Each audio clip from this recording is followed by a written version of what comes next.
Tu vois, moi j'aime ce que je fais avec toi, cette espèce de gageur dans cette galerie qui n'en est pas une et qui, en définitive, est un lieu où on peut, comment dire, on peut parler avec une parole simple, humaine, sur...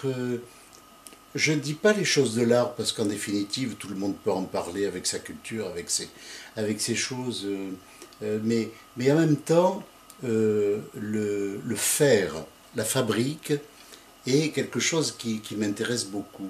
C'est-à-dire le démontage pour pouvoir comprendre de quelle manière cette fabrique se passe.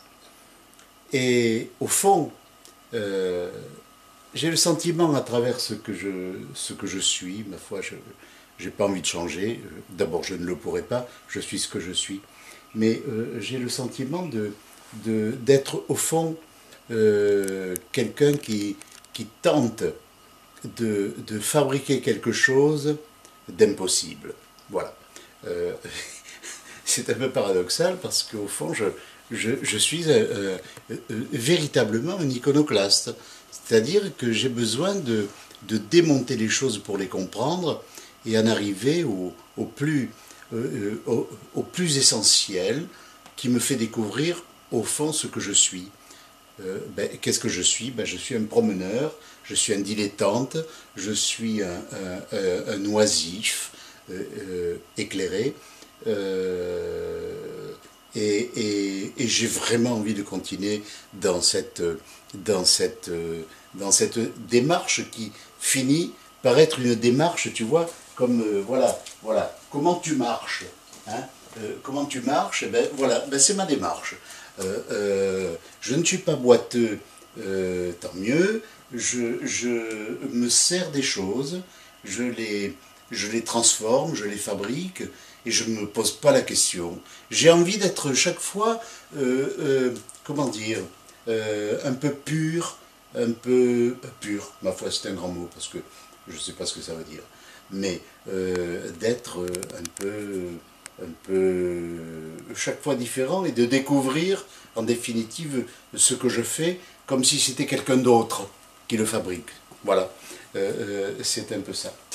Alors là, je prépare cet accrochage et puis un autre un petit peu plus tard sur Arles avec d'autres personnes, mais là, j'ai l'impression d'être pris sur le fait avec une carabine fixée dans le dos, et ça me plaît parce qu'au fond, ça me permet de me défendre.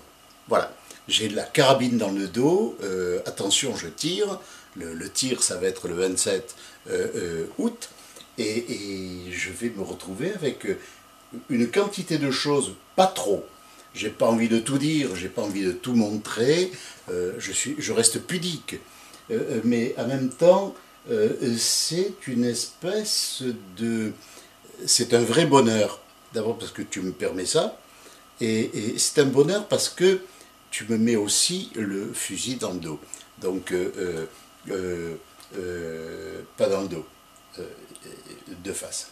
Donc, donc voilà, j'ai un rapport à la peinture qui est essentiel, un rapport au dessin, un rapport à toutes ces choses qu'on fabrique du bout des doigts, parce que je suis un manuel, je ne suis pas un intellectuel, je n'ai pas fait de grandes études, je n'ai pas fait de choses glorieuses, etc. Je me suis retrouvé, comment Je me suis retrouvé dans la difficulté de la parole, et j'ai appris la parole en faisant, en fabriquant. Et ça, c'est une chose essentielle parce que c'est au fond ce qui construit. Est-ce que je me suis construit à travers ce que je faisais, ou est-ce que ce que je faisais a construit ce que j'ai fait? Je ne sais pas. Mais, puis en fait, je m'en fous un peu parce que je continue à être ce que je suis et à faire ce que je fais. Euh, j'ai une chance inouïe, en définitive, c'est que aucune galerie, tout ce que j'ai pu diffuser, je l'ai fait par le biais de relations merveilleuses et comment dire, un peu universelles, comme ça, des gens de cœur, des gens de, de, de reconnaissance qui m'ont qui m'ont euh, facilité ces lieux un petit peu étranges. Je suis allé un petit peu partout dans le monde et ma foi, même si j'ai pas de galerie, j'ai la chance surtout de ne pas répondre à un marché. Voilà, le marché est une histoire un peu étonnante. Bon, je n'ai pas du tout envie d'être un produit, j'ai envie de vivre comme je suis. Et alors en même temps, j'ai le souvenir d'une séquence quelque part dans une ville du nord-est de la France. J'étais allé présenter mon travail à à un galeriste bien connu qui m'a dit vous faites partie de la génération de ces artistes invendables. Et ben, je lui ai dit merci monsieur l'épicier et je suis parti. Voilà. Et ça, pour moi, c'est quelque chose d'essentiel. Non, je n'ai pas envie de vendre mon cul. Je suis comme je suis. Je fabrique, je découpe, je suis dans mon atelier. À la limite, je suis heureux quand je fais le ménage après avoir fabriqué des tas de choses. Il me reste des choses que je ne veux pas mettre à la poubelle et je me sers de ces choses qui en définitive sont peut-être mon vrai travail. Voilà. Voilà. Voilà tout en vrac. Tout est en vrac ici. Alors, j'ai mis des pièces j'ai mis des pièces, j'ai encadré ces pièces parce que on a dit voilà, il faut pas faire ça, il faut pas mettre des cadres, il faut pas voilà. Alors moi je mets des cadres mais en forme de clin d'œil comme ça, justement parce que tout ce que je fais n'est pas encadrable et même décadrable, et je le mets dans un cadre, histoire de dire, ben voilà, je le sors de l'atelier et je le mets en quelque sorte dans une espèce de, oh, pas sacralisation, mais dans une espèce de situation qui le sort de cet espace de vie. Voilà. Donc c'est pour ça, bon, ces pièces qui sont là sont en travail. Je ne sais pas du tout ce que ça va donner. Les 4 qui sont là sont faites. On verra bien. Mais j'ai trouvé ces chutes de toile parce que le châssis m'emmerde un peu.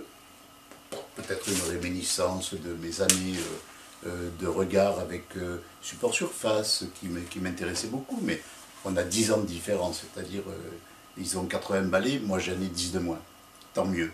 Mais ça va venir. Donc voilà, c'est un peu ce regard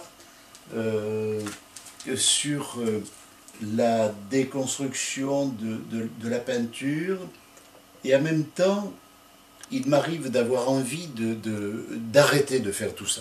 Arrêter définitivement pour faire finalement des paysages de garrigues ou de lavande voilà, ben, je me mets devant un arbre, je peins un arbre. Le problème, c'est que je sais le faire. Alors que ce que je fais là, je ne sais pas le faire, et je finis par me dire que je le fais fort bien, d'une manière presque culturelle, c'est-à-dire, eh ben, j'ai appris à poser les choses les unes à côté des autres, etc. Mais en définitive, je me demande à quoi ça peut bien servir, sinon faire des images qui vont contenter tel ou tel galeriste, ou tel machin, ou tel acheteur.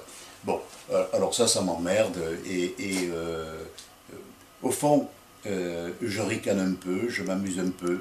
Enfin, je m'amuse beaucoup. Dire que la peinture fait souffrir ou fait pas souffrir, je ne suis pas,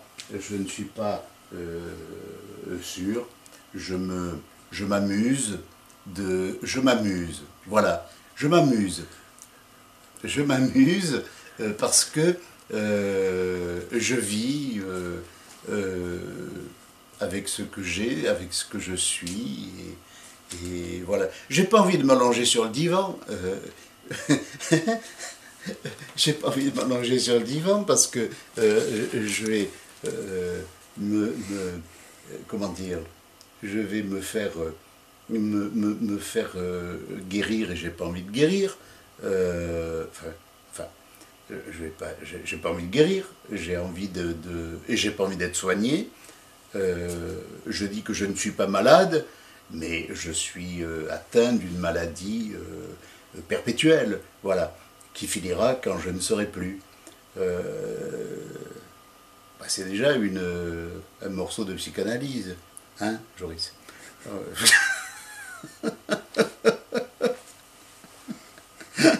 Alors, je me demande si finalement, tout ce qui est là, tout ce qui va être montré le 27, le 27 août, dans ce lieu que j'aime beaucoup, ne sera pas en définitive ce que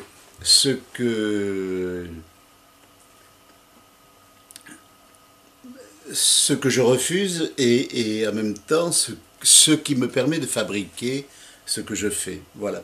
C'est-à-dire que ce sont des actes et des choses parce que je ne suis pas naïf.